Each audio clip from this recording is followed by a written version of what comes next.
cambiar el tono de la información y nos vamos con la presidenta Dina Boluarte, quien también viene siendo investigada por diversos temas. 8 carpetas fiscales son las que la acompañan en estos momentos, pero lo que vamos a hablar hoy es sobre su perfil en cuanto al trato y manejo de la información con los medios de comunicación. Justamente ha sido la Asociación Nacional de Periodistas, en su informe anual de la Oficina de Derechos Humanos del Periodista, el que ha hecho un reporte de los tratos y maltratos que ha tenido la prensa a lo largo del 2024. Y se habla exactamente de 392 casos de afectación y ataques directos a los medios de comunicación por diferentes personas y de diferentes maneras.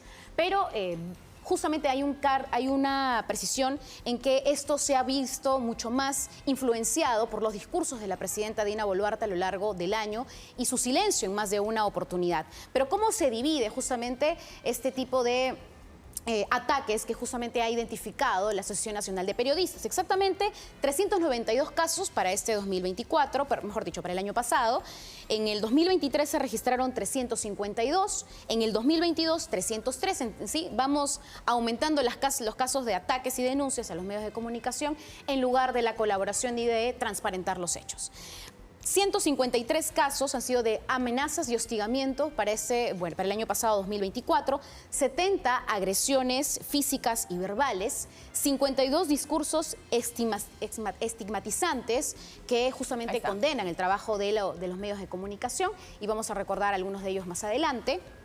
40 trabas de acceso a la información, los candados cuando piden información del movimiento vehicular de la presidenta y dicen, no, esa es información reservada, de materia de seguridad, entre otras excusas para no transparentar quiénes estuvieron o cuáles fueron, digamos, la vinculación del caso, por ejemplo, del cofre, ¿no? 46 intimidaciones judiciales, cartas notariales, entre otras a los periodistas.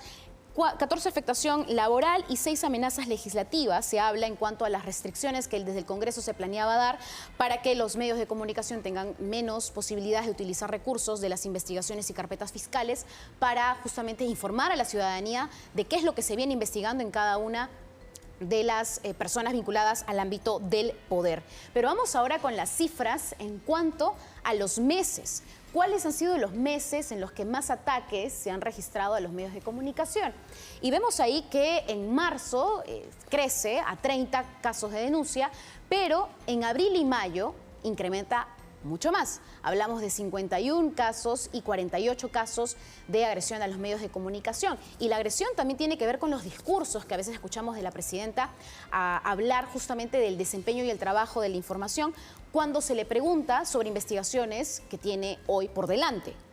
Y justamente, recordemos que el caso Rolex se conoció en marzo del 2024, mes en la que se le pregunta justamente mucho sobre esto y la presidenta guarda silencio, esquiva, dice que se trata de una cortina de humo y comienza este discurso hostil hacia los medios de comunicación con mayor frecuencia en abril y mayo. Y esas son las estadísticas justamente que se dan en estas cifras que comparte la Asociación Nacional de Periodistas. Pero, ¿qué te parece, Lorena, si recordamos justamente algunas de las expresiones que ha brindado la presidenta Dina Boluarte en más de un discurso, en más de una conferencia de prensa después de 100 días de silencio, en las que los medios de comunicación a veces están acorralados en un espacio para alguna conferencia y no hay un espacio para conversar, para preguntarle a la presidenta sobre temas de coyuntura?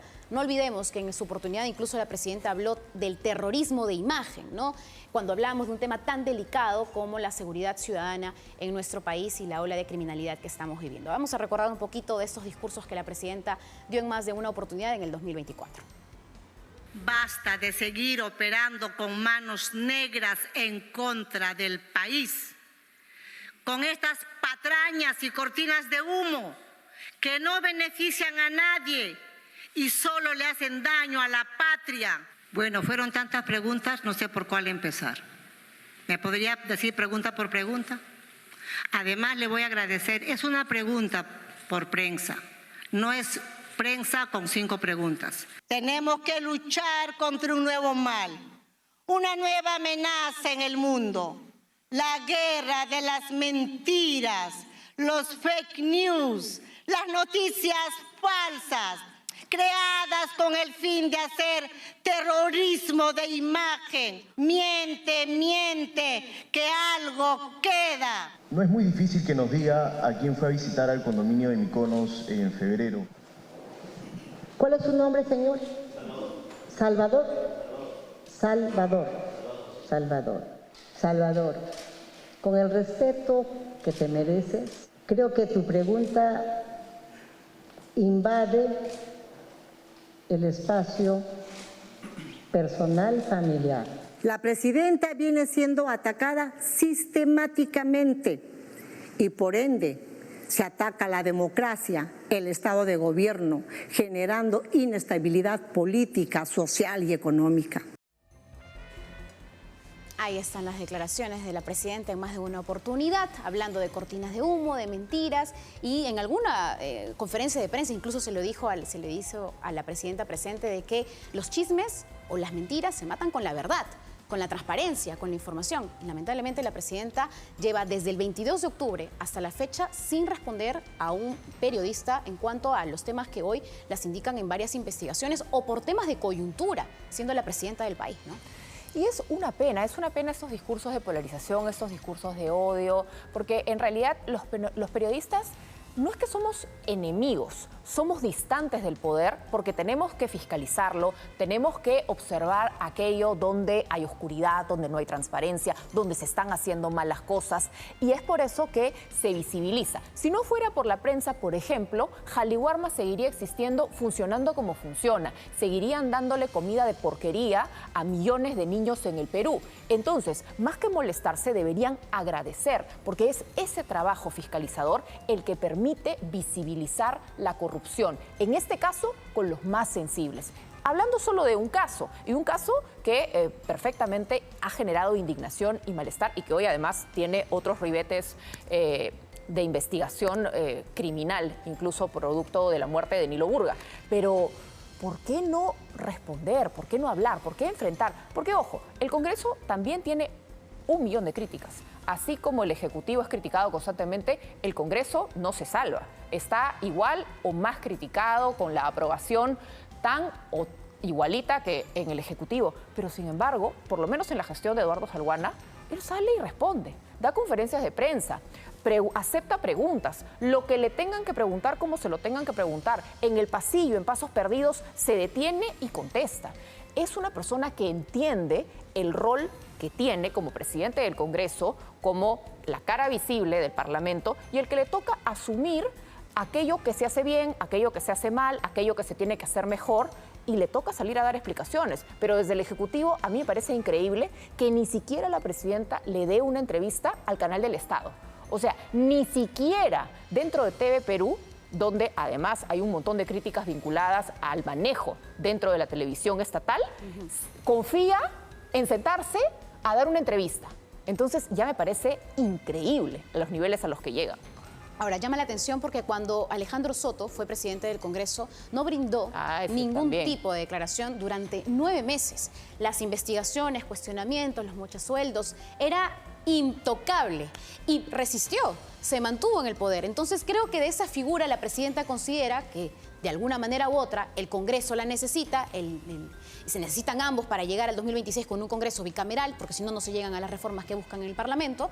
Y bueno, considera que puede guardar silencio, pero cuando da las conferencias de prensa se nota que no tiene la muñeca política, porque pierde el ritmo de declarar a los medios de comunicación, y vemos que en más de una pregunta responde desafiante, molesta, criticando el trabajo de los periodistas, más no respondiendo lo que se le pregunta en cuanto a las investigaciones. Lamentablemente el caso claro de ellos, el caso Rolex, ¿no? Tanto tiempo se le preguntó, no dijo nada, en un momento dijo que sus relojes eran producto de su trabajo de antaño y luego cambió de versión. Las cajitas de la joya de fantasía, las cirugías que no fueron y sí fueron. Y tú bien dices, el no dar declaraciones de manera constante. Primero, que acumulan los temas y las preguntas, y cada vez que tienes una oportunidad, la presidenta es como que le sueltas 10 preguntas en una, porque hoy tienes un slam de cuestionamientos a la presidenta. Aprovechas el momento. Pero si estas preguntas fueran frecuentes, así como los periodistas podrían tocar temas nuevos y recurrentes con mayor frecuencia. Por otro lado, la presidenta también funcionaría en ese ejercicio de saber responder, saber manejar las respuestas, porque además para eso incluso les enseñan a los políticos. Para eso hay algo que se llama media training, hay gente especializada que les hace este coaching para saber manejar los temas, saber poner temas en agenda, para saber comunicar, porque si un político no sabe comunicar,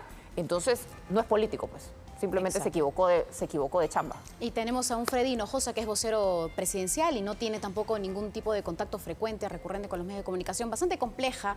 Y vamos a ver cómo se desarrolla este 2025 la comunicación de la presidenta, a ver si transparenta y responde a los medios de comunicación. Gracias.